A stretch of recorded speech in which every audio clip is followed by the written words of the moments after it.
Закуска из 90-х. Вау! Мясные рулеты. Тренд всех застолий и праздников 90-е годы.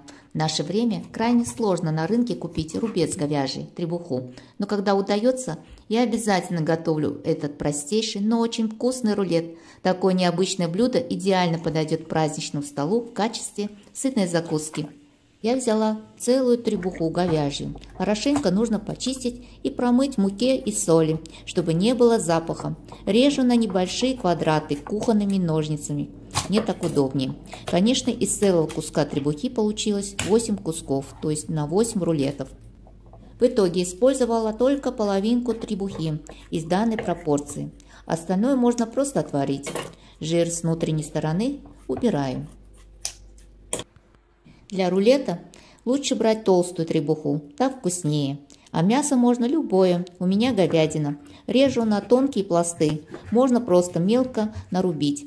Жир и сухожилия срезаю, я их не использую в мясном рулете. Кладу в мясо только соль, черный перец и молотый кориандр.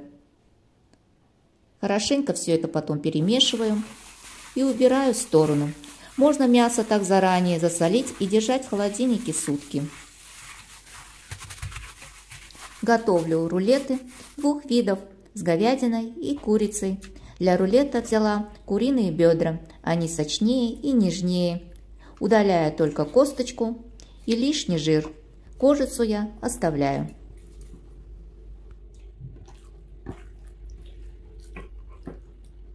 Так же, как и говядину, солю, перчу и кладу молотый кориандр.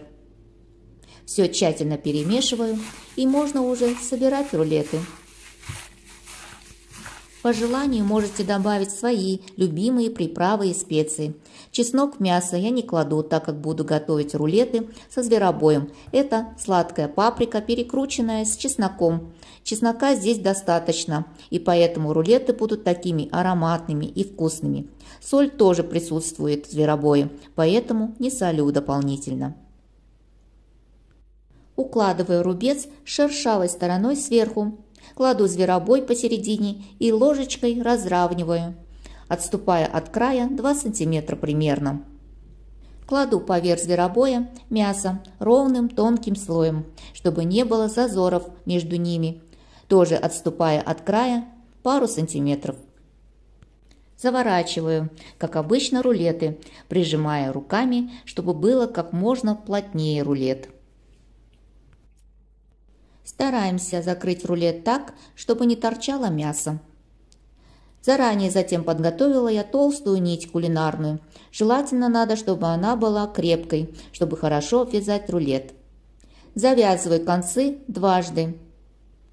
Затем протягиваю длинную нить снизу и протаскиваю ее через нить, зафиксированной посередине пальцем. Вытягиваю нить так, чтобы она плотно прилегла к рулету. И так полностью обвязать до конца.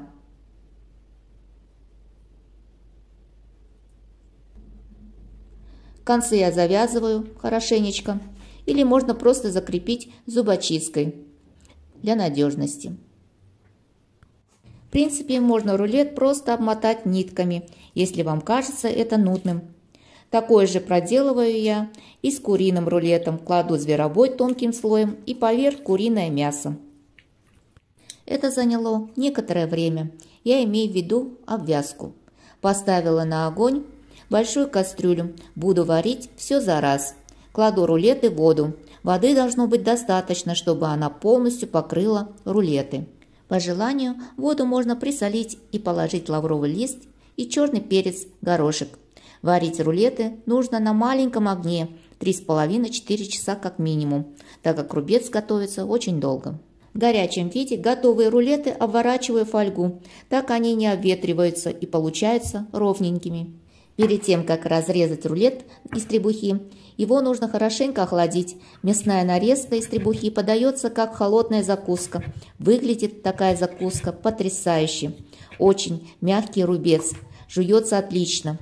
Пряный аромат зверобоя чувствуется в мясе. Приготовить такую закуску из требухи можно заранее и впрок, плотно обвернуть рулет в фольгу и держать в морозильнике, а перед подачей только разморозить и нарезать.